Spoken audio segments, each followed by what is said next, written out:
Hi everyone, सो कैसे हैं आप सभी लोग। सो मैं ना अभी छत पे टहल रहा था और आप सभी लोग को थोड़ा मेल पढ़ रहा था। तो एक बच्चे का मेल आया था कि भैया 3-4 दिन से ना बहुत हाई फीवर हो गया है और पढ़ाई नहीं हो पा रही है। एट द सेम टाइम एक लड़के का मेल था कि भैया अभी जो वो आई का फ्लू फैला हुआ है ना, तो उनको आई का वो हो गया है और उसकी वजह से मॉक टेस्ट नहीं दे पा रही, उनका एग्जामिनेशन था तो उसमें बहुत दिक्कत हुई।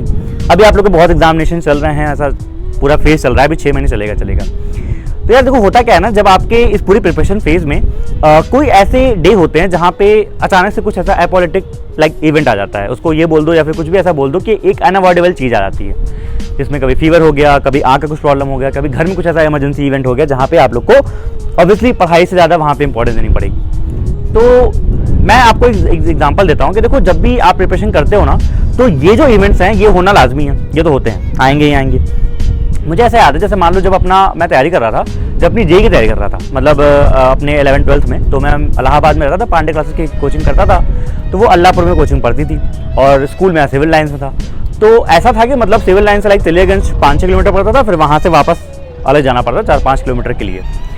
तो मुझे याद है एक बार ऐसा मतलब हो जाता था, कई बार, एक बार क्या 2 साल के पूरी प्रिपरेशन में कई बार ऐसा हो जाता है। तो मुझे फीवर हो गया था और जाना पड़ा मुझे, मतलब स्कूल गया मैं और स्कूल से वापस आया। स्कूल में उन्होंने अटेंडेंस कंपलसरी कर दी, स्कूल जाना पड़ता था, तो स्कूल गया, फिर स्कूल से वापस आया, फिर हाफ एन आवर का रेस्ट लेके फिर जो है जाना था। तो मम्मी बोली रहन दो, 3-4 दिन ब्रेक ले लो, नोट्स वोट्स ले लेना और जो है तैयारी कर लेना। तो अब उस समय I was so much dedicated into preparation कि मुझे ये लगा कि नहीं, मैं कोचिंग नहीं छोड़ सकता, मैं दवा खा के चला जाऊँगा but I will go.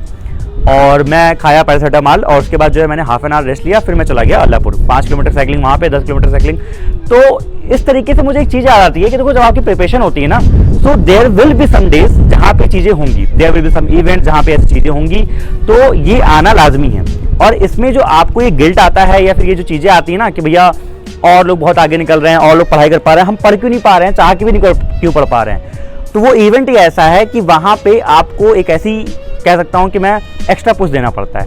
Extra push क्या होता है भैया, देखो बुखार में एक तरीका तो ये है कि ठीक है बैठ कर आराम कर लो, वहीं पे एक तरीका ये भी हो सकता है कि मैं आपको ये नहीं बोलूँगा कि ठीक है अपना बॉडी को एकदम वो कर दो, लेकिन एक बच्चा वहाँ पे ये भी होगा जो दवा खाएगा, आधा घंटा आराम करेगा, फिर बैठ जाएगा वापस पढ़ने पे।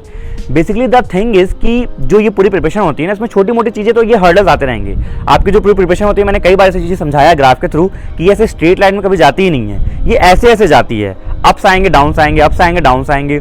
किसी दिन आप अब मॉक वॉक बहुत अच्छा कर लेते होगे, किसी एग्जाम में पेपर में अच्छा चला जाता होगा, जैसे कल एक बच्चे का था, उसका APFO ऐसे बड़ा अच्छा पेपर गया था, बहुत खुश था, ठीक है। तो इसमें होता क्या है कि आपका अप होगा डाउन होगा, किसी दिन मॉक में बहुत अच्छा आप कर लोगे, बड़ा अच्छा फील होगा, यार मेहनत कर तो रहे हैं, मज़ा आ रही है। और कभी जो छोटे मोटे ऐसे इवेंट्स होंगे तो उनकी वजह से आपको डाउन फील होगा, लो फील होगा, परेशानी होगी, दिक्कतें आएंगी। तो ये बात ध्यान रखना कि इनको ओवरकम करके ही प्रिपरेशन करना, यही तो बोलते हैं हार्डवर्क। अगर सबकी स्मूथली एकदम प्रिपरेशन हो जाती है, आराम से बैठ के 5 स्टार होटल में, और सबकी दिक्कत हो जाती है, तो वो स्ट्रगल कहाँ काउंट होगा। तो चीज़ें यही रहती हैं, ये बात ध्यान रखना।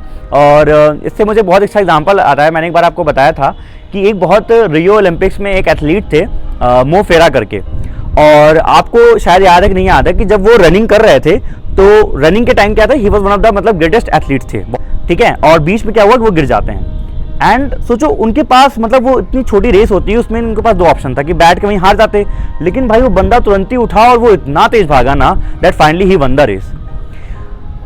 तो दैट्स द थिंग, ये मैं आपको समझाना चाह रहा हूँ कि there will be some days when you will not feel कि लाइक आज कुछ करना चाहिए या वो होना चाहिए, लेकिन वही वो डेज होते हैं जहाँ पे आपको और चीज़ें करनी होती हैं। मैं एक बहुत बढ़िया विराट कोहली का इंटरव्यू पढ़ रहा था, वो यही बोलता है कि डिसिप्लिन का मतलब पता क्या होता है, डिसिप्लिन का मतलब ये होता है कि you do the things which you hate, और like you not doing your like आपको करने के जिनको मन नहीं करता वो करना पड़ता है। तो वही होता है डिसिप्लिन और वही होती है चीज़ें। और एक बात ध्यान रखना कि बस इस जो पूरी प्रिपरेशन की जर्नी होती है ना, इसमें एक्सक्यूजेस वाले प्रॉब्लम्स अलग होती हैं और अनअवॉइडेबल प्रॉब्लम्स अलग होती हैं। जैसे कि मुझे याद आ गया अभी कि एक बच्चे का भी एग्जामिनेशन था और उसका मेल बड़ा अजीब सा लगेगा, मैं दिखाऊंगा आपको। वो बोलता है कि भैया मेरे बुआ के लड़के की शादी है जिस दिन मैं पेपर पढ़ रहा है, तो भैया मैं पेपर कैसे देने जाऊँ, दूसरे शहर पेपर पढ़ रहा है या फिर शादी अटेंड करूँ। तो लिटरली मतलब मैं बता रहा हूँ बच्चे को, मैंने डांटा, मतलब आपके सामने आपका करियर है और एक है बुआ के बेटे की शादी, ऑब्वियसली वो भी बहुत इंपॉर्टेंट है, लेकिन वो ये बात को समझेंगे कि at that time you are preparing और अपने एग्जाम्स पे, अपने करियर पे आप ध्यान दे रहे थे।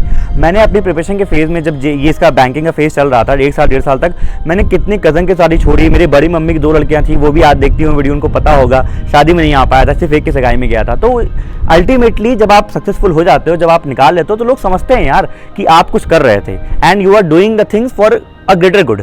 ठीक है, तो ये ध्यान रखना कि एक्सक्यूजेस के लिए जो अनअवॉइडेबल इवेंट्स हैं वो एक्सक्यूजेस नहीं होने चाहिए।